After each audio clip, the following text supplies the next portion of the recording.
पश्चिम बंगाल की राजनीतिक सरगर्मी की पूरी तस्वीर युवा शक्ति दर्शकों के बीच लाता है। इसी कड़ी में युवा शक्ति के एडिटर इन चीफ ने पश्चिम बंगाल बीजेपी के प्रदेश अध्यक्ष दिलीप घोष का साक्षात्कार लिया, जिसमें श्री घोष ने बेबाकी से सवालों के जवाब दिए। मुश्किलों से जो डरते हैं जलीले खार होते हैं, बदल दे वक्त की तकदीर वो खुददार होते हैं, हजारों डूबते हैं उन नामुरादों के भरोसे पर, जो अपनी चप्पू चलाते हैं अक्सर पार होते हैं। इसी तरीके से पश्चिम बंगाल भाजपा की चप्पू चलाने वाले, जिसने भाजपा को जीरो से लेकर काफ़ी हद तक एक ऐसी पार्टी के रूप में परिणत कर दिया है जो आज बहुत बड़ा फैक्टर चुनाव में बनकर उभरा है। ऐसे भाजपा के प्रदेश अध्यक्ष दिलीप घोष जी हमारे साथ हैं, जो अभी सेंट्रल पार्क में मॉर्निंग वॉक के लिए पधारे हुए हैं। हम उनसे बात करेंगे और जानेंगे कि आखिर बंगाल में भाजपा जो इतने बड़े अस्तित्व में आई है उसके पीछे हकीकत क्या है। दिलीप जी, सबसे पहले युवा शक्ति के इस विशेष कार्यक्रम में आपका स्वागत है। धन्यवाद। और पश्चिम बंगाल में भाजपा की क्या स्थिति है? देखिए, अगर स्थिति किसी का ठीक है तो वो भाजपा का ही है, बाकी सबका डामाडोल है। कोई अस्तित्व बचाने में लड़ रहा है, कोई सीट बचाने में लड़ रहा है, कोई सरकार बचाने में लड़ रहा है। हम तो देश बचाने के लिए लड़ रहे हैं। बिल्कुल, देश को बचना चाहिए, लेकिन यहाँ जो मुख्य एजेंडा आपकी पार्टी का निश्चित रूप से इलेक्शन मैनिफेस्टो है, लेकिन मुख्य एजेंडा पश्चिम बंगाल में चूँकि आपने बड़ी लड़ाई लड़ी है, क्या लगता है आपको? देखिए, बंगाल में सबसे बड़ी एजेंडा है लोकतंत्र का रक्षा करना। लोकतंत्र खतरे में है। सबसे दुनिया की सबसे बड़ी लोकतंत्र है भारत, उसमें सबसे बड़े प्रदेशों में एक है बंगाल, वहाँ लोकतंत्र खतरे में है। पंचायत चुनाव में लोगों को वोट डालने नहीं दिया जाता है, नॉमिनेशन करने नहीं दिया जाता है। अभी 17 म्यूनसिपालिटी का चुनाव होने वाला था, उसको रोक के रखा गया है। और अभी भी चुनाव को एक मजाक बनाने के लिए जो प्रयास हो रही है, हमको रोज़ जाके धरना करना पड़ रहा है कि सेंट्रल फोर्स लाइए। एक मज़ेदार बात देखिए, चुनाव घोषणा होते ही यहाँ के लोग बोलते फिरते हैं कि भैया वोट दे पाएंगे क्या, वोट हो पाएगा क्या। इस प्रकार एक संदेहास्पद वातावरण में यहाँ की राजनीति चल रही है, उसको बदलने के लिए हम आगे बढ़ रहे हैं। दूसरा है कि यहाँ की जो भ्रष्टाचार चरम पर है। अब देखे होंगे टीवी चैनल्स में लोगों को मुंह में ये घूमता रहता है कि ये पैसा ले लिया, वो ले लिया, इतना करोड़ रुपये घपला हो गया। और यहाँ चुनाव को और राजनीति को हिंसा के साथ जुड़ा गया है। हिंसा और भ्रष्टाचार दोनों चरम पर है।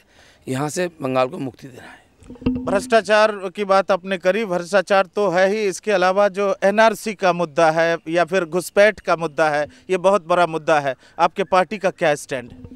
देखिए, घुसपैठ जो मुद्दा तो बहुत पुराना है और उसी को जोड़ करके एनआरसी भी आई है। कोर्ट के आदेश पर एनआरसी लागू हुआ। हम भी उसी दिन बोल दिया था कि मौका मिलेगा तो बंगाल में लागू करेंगे। हमारे राष्ट्रीय अध्यक्ष जी ने घोषणा कर दिया कि बंगाल में नहीं, सारा देश में हम एनआरसी लागू करेंगे। और ज़रूरी है, सबसे ज़्यादा ज़रूरी बंगाल में है, क्योंकि 2225 किलोमीटर बांग्लादेश के साथ हमारा बॉर्डर है।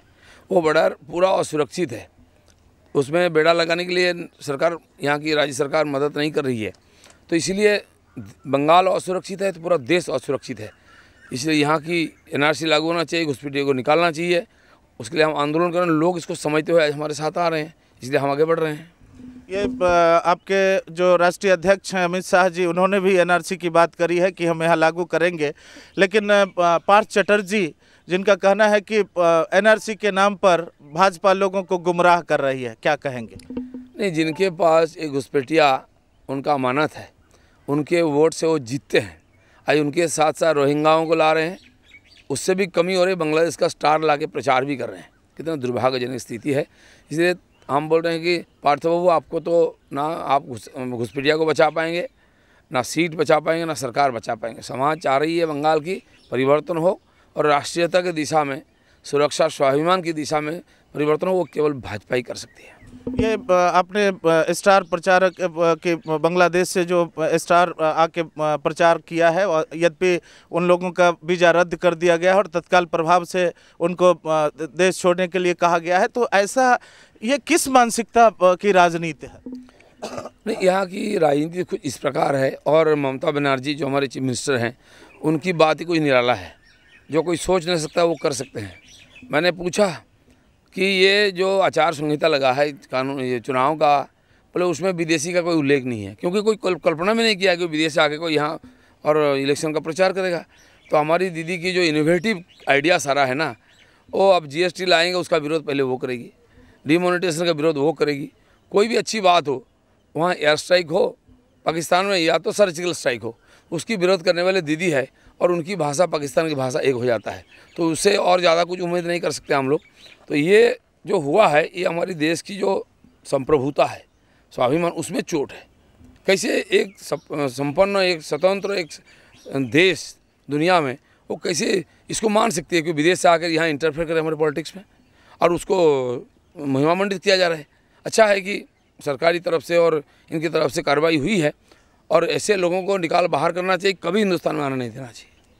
निश्चित रूप से ये आपने नोटबंदी की बात करी, ये जीएसटी की बात करी, तो क्या लगता है आपको कि व्यापारी वर्ग जो खासकर है उसका कहीं ना कहीं विरोध आप लोग झेल रहे हैं, या फिर कहीं ना कहीं ऐसा लगता है कि विरोध का सामना करना पड़ेगा चुनाव में? देखिए, ये जो मामला शुरू हुआ जीएसटी का मामला थोड़ा पेचीदा था, लंबा था। लोगों को 17 प्रकार का टैक्स देना पड़ रहा था। अभी एक ही टैक्स में घर में बैठ के भर देते हैं। इसको समझने में समय लगा और समझाने वाले भी थोड़ा कमज़ोर थे। जो चार्टर्ड अकाउंटेंट वगैरह थे उनको भी पहले समझने में समय लगी, और उसमें जो थोड़ी सी रुकावटें थी, जो थोड़ा स्लैब का था, वो कई बार मीटिंग हुआ और हमारे माननीय जेटली जी का और सरकार की जो हमारे वरिष्ठ नेता उनकी सहयोग से उसको सावलील किया गया है। अब किसी भी व्यवसायी, यहाँ तो हज़ारों व्यवसायी आते हैं हमारे साथ खड़े हैं, पूछ लीजिए, सबसे खुश हैं। नहीं, अमेंडमेंट भी इतना ज़्यादा हुआ कि आपको क्या लगता है कि सरकारी स्तर पर भी और थोड़ी तैयारी की ज़रूरत थी? नहीं, देखिए, क्योंकि आप तो बेबाक बोलने के लिए जाने जाते हैं। नहीं, देखिए, मैं कह रहा हूँ, एक इतनी लंबी प्रक्रिया है। छोटी छोटी देशों में ये जीएसटी लागू हुआ पहले। 130 करोड़ लोग देश हैं, इसमें कोई एक लागू कर रहे हैं, एक देश एक कानून बोलने के लिए बहुत अच्छा है, लेकिन इसको व्यावहारिक रूप से लागू करने में बहुत समय लगता है। मनस्थिति हमारी एक समस्या है, हमारे देश की जल्दी बदलती नहीं है। जो लोग विरोध कर रहे थे, आज मुझे बुला के बोलते, दादा ये बहुत किया, अच्छा किया आपने। अरे घर में बैठे बैठे टैक्स भर देते हैं, किसी का लाल आंख देखने की, किसी को लेन देन की समस्या अभी नहीं है। तो सबसे ज़्यादा खुश हैं व्यवसायी। जब हमको पूछते थे, मैं उनको बोलता था, भाई साहब आप ही के लिए हम जीएसटी लाए हैं, आप बोलिए आपका समस्या क्या है, आप लिखिए, हमको बोलिए, और एक एक बारीकी से देख करके उसको समाधान किया गया है। अगर ज़रूरत पड़ेगा तो उसको और सावलील किया जाएगा, लेकिन हमारे व्यवसायी टैक्स दे और सीना तान करके व्यवसाय करें, उनको चोरी ना करना पड़े, मुंह छुपाना ना पड़े, इस प्रकार वातावरण बनाएगा। हाँ, व्यवसायी लोगों का यह भी कहना है कि ये जीएसटी भी आ गया, नोटबंदी भी हो गई, लेकिन निश्चित रूप से उनको डिपार्टमेंट्स और ये सबसे काफ़ी परेशान किया जा रहा है। तो इसमें आपके पास भी निश्चित रूप से, क्योंकि आप तो व्यवसायियों के बीच मॉर्निंग वॉक और ये सब के लिए आते हैं, तो क्या लगता है कि इस तरीके की जो उनके मन में धारणा है वो निर्मूल है या फिर उसमें कहीं कोई दम है? इसमें दो बातें हैं। देखिए, व्यवसायी भी एक शॉर्टकट लाइन में चलना चाहते हैं, लेन देन करके निपटा लो, झंझट में मत पड़ो, 2 पैसा और ज़्यादा कमा लो, 2 पैसा ज़्यादा दे दो। इस मनस्थिति से उनको निकालना पड़ेगा। सीना तान करके व्यवसाय करने की जो इच्छा शक्ति और हिम्मत, वो भी बढ़ानी चाहिए। वो देश के हित में, अपने हित में भी है। दूसरा, जो ये जो संस्थाओं की जो ऑफिसर्स हैं ना, इनकम टैक्स बोलिए, ये वो जो लोग ये सब करते रहते हैं, बिजनेस टैक्स, तो इनकी भी आदत पड़ी चुकी है। रोज़ बंडल पॉकेट में जब तो नहीं आता, उनको चैन नहीं आती है। इसमें रुकावट आ रही है, लेकिन आदत सुधरी नहीं है। अभी भी धमका चमका के वसूली करने की इनकी मनस्थिति है। मुझे भी कई बार बताया जाता है कि ऐसा रेड हो रहा है, ऐसा धमकी दिया जा रहा है। मैं बोल रहा हूँ कि इतना हो गया है, आप मन को ताकतवर बनाकर काम करिए। सरकार आपके साथ है, देश आपके साथ है। हम स्वच्छ राजनीति और स्वच्छ अर्थनीति चलाना चाहते हैं। काफ़ी हद तक हम सफल हो गए हैं। मोदी जी खाली बोलते नहीं हैं, ना खाऊंगा ना खाने दूंगा, बोला भी करके दिखाया। पहले तो आपने लोगों का मुंह बंद किया है, खाने नहीं दिया, ऑफिसरों को बंद किया है, लेकिन कुछ लोग अभी भी आदी है ना, इससे निकलने में थोड़ा समय लगेगा। लेकिन समाज अगर तैयार हो जाएगा, किसी की हिम्मत नहीं होगी कि किसी 2 पैसा ले ले, और ये काफ़ी दूर तक हो गया है। मुझे लगता है मोदी जी की जो सपना है 2022 तक इसको पूरा करेंगे, और मुझे लगता है देश उनको एक बार और मौका देगा और अच्छा ताकत से आएंगे वो, और ये सारा काम को ठीक करके एक देश हमारा भ्रष्टाचार में डूबा हुआ देश नहीं है, शिष्टाचारी देश है, ये दुनिया के सामने हम रखेंगे। ये 2019 का जो लोकसभा इलेक्शन है, आपको क्या लगता है कि ये बंगाल के लिए सेमीफाइनल है? बिल्कुल सेमीफाइनल है। और देखिए, ये 2014 का चुनाव कांग्रेस के लिए था, कांग्रेस को हराने के लिए थे, और 2019 का जो चुनाव ये बीजेपी के लिए है, मोदी के लिए दोबारा प्राइम मिनिस्टर बनाने के लिए, और लोगों ने मन तय कर लिया है। बंगाल एक विशेष परिस्थिति से गुजर रही है। पिछले 67 साल से यहाँ जनसंघ का शुरुआत डॉक्टर मुखर्जी जैसा ऐसा श्रेष्ठ महापुरुष का हाथ से हुआ है, लेकिन परिस्थिति के कारण यहाँ सफलता नहीं मिली है। आज हमने थोड़ा सा राजनीति का तौर तरीका बदल लिया तो सफलता मिल रही है। परिणाम हो रहा है कि पिछले 8 महीना में हमारे 41 कार्यकर्ता का हत्या हुई है। मेरे ऊपर कई बार आक्रमण हुआ, गाड़ियाँ तोड़ी गई, मारा गया है। लेकिन हमने रूपा जी पर भी ये हुआ है। रूपा जी को कई बार हुआ है। हमारे एमपी बाबुल सुप्रियो मंत्री हैं, उनके ऊपर उनके क्षेत्र में अटैक होती है। जॉर्ज बेकर साहब हमारे एमपी, उनको रास्ता में गाड़ी घेर के मारा जाता है। नेशनल लीडर्स को एक तो शारीरिक रूप से या तो कानूनी रूप से तो उनको प्रताड़ित किया जाता है। ये है, यही राजनीति है। इसको बदलने के लिए हमारी ये जो संकल्प है वो हम आगे बढ़ रहे हैं और पूरा बंगाल हमारे साथ आ रही है। आज आप देखिए, चुनाव का तिथि आते आते आधा पार होते पूरा वायुमंडल चेंज हो जाएगा। ये क्या लगता है आपको कि आपके जो साथ में चलने वाले लोग हैं, टिकट बंटवारे को लेकर कहीं ना कहीं कुछ सुलग रहा है या खिचड़ी पक रही है, उनको कैसे आप संभालेंगे? नहीं, देखिए, कुछ नए लोग हमने लिए हैं। सिटिंग एमपी है, उनको टिकट दिया है, उन्होंने जीता है पहले। कुछ जितने वाले ऐसे हैं वरिष्ठ नेता है दूसरे पार्टी, उनको भी टिकट दिया है। प्रैक्टिकल टिकट इसलिए दिया जाता है जीतने के लिए, लेकिन हमारे लोगों का एक आदत था चुनाव लड़ने के लिए टिकट लेते थे। आज तो हम चुनाव जीतने के लिए टिकट दे रहे हैं। तो जिन लोगों ने तो थोड़ा मानसिकता उनकी ऐसी थी, वो मानसिकता बदलनी पड़ेगी। पार्टी बड़ी हो गई है, बहुत लोगों को लेकर हम काम कर रहे हैं, तो बड़े पार्टी में रहेंगे, छोटा मन लेके ऐसा नहीं होता है। तो इसलिए थोड़ा सा अनबन था, बिल्कुल था, लेकिन उनको भी समझ में आ गया भाजपा ऐसा ही चलेगा और उसी स्थिति उसी पार्टी के नीति के साथ चलना पड़ेगा। अब सब मान गए और बड़े जोरदार काम कर रहे हैं सब लोग, और जीतने के लिए पूरी तैयारी है, जीतेंगे हम। आप प्रदेश अध्यक्ष और बड़े लीडर हैं बीजेपी के। कांग्रेस के जो अध्यक्ष हैं राहुल गांधी, उनका वो हमेशा कहते हैं कि चौकीदार चोर है, आपकी क्या टिप्पणी? नहीं, देखिए, उसका तो निराकरण हुआ है, इलेक्शन कमीशन को नोटिस भी दिया है। सच में जिनका पीढ़ियों से चोरी कर रहे हैं जो, वो दूसरे को चोर बोलते हैं तो थोड़ी ना देश मान लेगा। तो इसलिए उनकी पिछले सरकार के समय जो घोटाला हुआ है वो तो रिकॉर्ड को तोड़ दिया सारा। मुझे लगता है कि दुनिया में कहीं नहीं हुआ है, तो पब्लिक उसके उत्तर दे देगी। और ऐसे एक व्यक्ति को हमने प्राइम मिनिस्टर बनाया है, दुनिया में इसका डंका वायता है। किसी को हिम्मत नहीं है उसको चोर बोले, एक पैसा कभी ना लिए है, ना अपने लिए कुछ है, तो उस व्यक्ति को चोरी बोलेगा तो क्या होगा? उनकी पतन अनिवार्य है। ये कांग्रेस का जो अंतिम परिणति उस तरफ वो जा रही है। समाज, देश मोदी के साथ है, भाजपा के साथ है। वो इस प्रकार सशक्त और स्वच्छ प्रधानमंत्री चाह रहे थे, काफ़ी साल के बाद मिला है, देश गर्वित है। पश्चिम बंगाल में कितनी सीट की अपेक्षा आप लोगों की है और पूरे देश में कितनी सीट पर आपको लगता है कि आ जाएगा? देखिए, नारा चल रही है आपकी बार 400 पार, और मुझे लगता है कि मोदी जी कर देंगे, देश कर देगी। लेकिन बंगाल की जो स्थिति है उसको बदलने की, सुधारने की एक मौका हमारे पास आया है, और हमारे राष्ट्रीय अध्यक्ष जी ने 23 टारगेट हमको दिया है। तो इतने बड़े नेता है, इतने बड़े पार्टी का उनका वचन है, वो बोल दिया तो उसको करके दिखाना हमारी जिम्मेदारी है। यही हमने सीखा है और वो हम करेंगे, और पूरा बंगाल के लोग हमारे साथ हैं। निश्चित रूप से ये आखिरी सवाल कि पश्चिम बंगाल सरकार की जो कार्य पद्धति है, कार्यशैली है, वो किस तरह, उसको किस तरीके से आप रेखांकित करेंगे? देखिए, ये यहाँ के लोगों की जो मुख्य समस्या है, खासकर ये युवाओं की, उस पर, उसके लिए आप क्या सोचते हैं? ये सरकार की जो शैली है राजनीति की, या तो शैली बदलनी पड़ेगी, नहीं तो लोग सरकार को बदल देंगे और हम बदलेंगे। यहाँ के लोग परेशान हैं। पहले तो लोकतंत्र नहीं है। कोई भी बिजनेस करिए, यहाँ बिजनेसमैन को पूछिए, बिना लेन देन के, बिना धमक चमक से, ये सिंडिकेट राज, गुंडा टैक्स चरम पर है यहाँ, क्योंकि वही उसी का आधार पर ये पार्टी चलती है, उनकी सरकार चली है। ऐसा कोई रिसोर्स नहीं है जहाँ से लूट नहीं हो रहा है। आप देखिए, हर नदी का बालू हज़ारों ट्रक चोरी होता है, कोयला खदान से कोयला, पत्थर खदान से पत्थर, और गाय तस्करी यहाँ चरम पर है। सारा देश से गाय ला के बांग्लादेश जाती है, यहीं से जाती है, क्यों दूसरे प्रदेश से नहीं जाता है? सरकार चाह रही कि जाए और उसका लाभ इनके नेता लोगों को मिलता है। पुलिस सारा ऑपरेट करता है।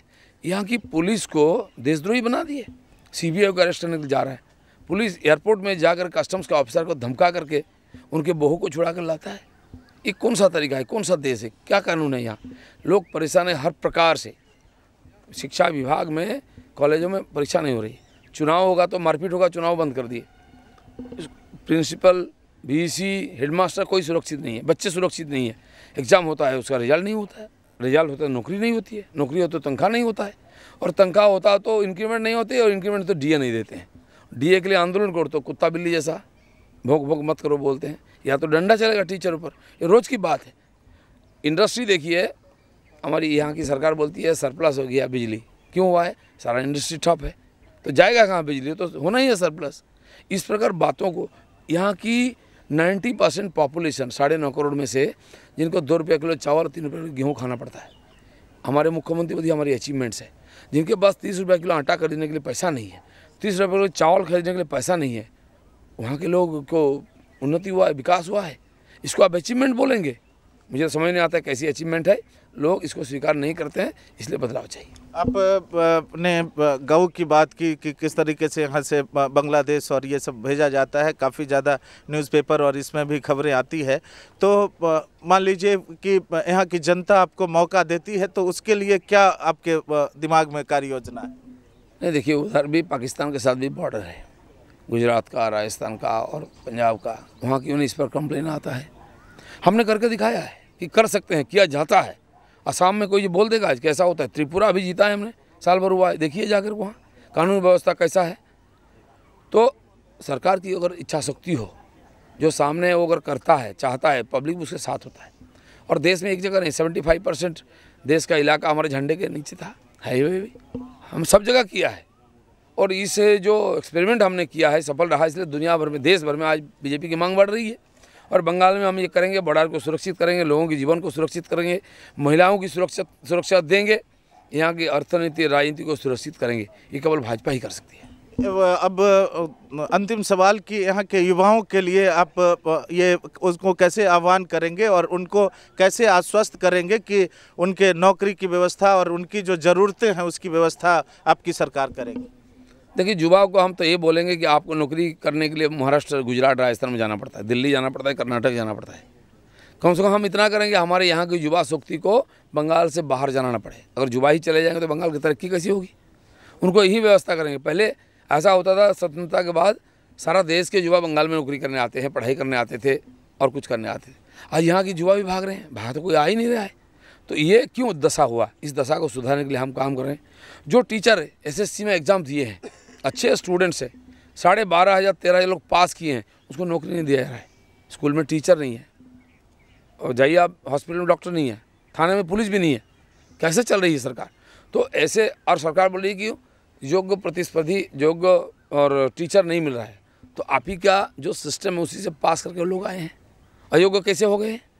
तो ये सब बदलना है। जो स्कूल में बैठ के पढ़ाना चाहिए वो रास्ता में बैठ के धरना दे रहे हैं। इतनी दुर्गति हो गई है। SSC, TET, SSK, MSK teacher, अभी कंप्यूटर टीचर, मदरसा टीचर, सारे लोग धरना दे रहे हैं और प्रदर्शन कर रहे हैं और लाठी बरसाया जा रहा है उसके ऊपर। ये स्थिति पूरी बदलना चाहिए, हम ही करेंगे। Thank you. ये है दिलीप घोष, जिनका कहना है कि केवल ख्वाहिशों से नहीं गिरते हैं फूल झोली में, कर्म की साख को हिलाना होगा, कुछ नहीं होगा कोसने से अंधेरे को, अपने हिस्से का दिया खुद ही जलाना होगा। सेंट्रल पार्क से कैमरामैन राणा के साथ मैं सुधांशु शेखर, युवा शक्ति न्यूज़। अपने इलाके की खबरों को जानने के लिए युवा शक्ति चैनल को सब्सक्राइब करें।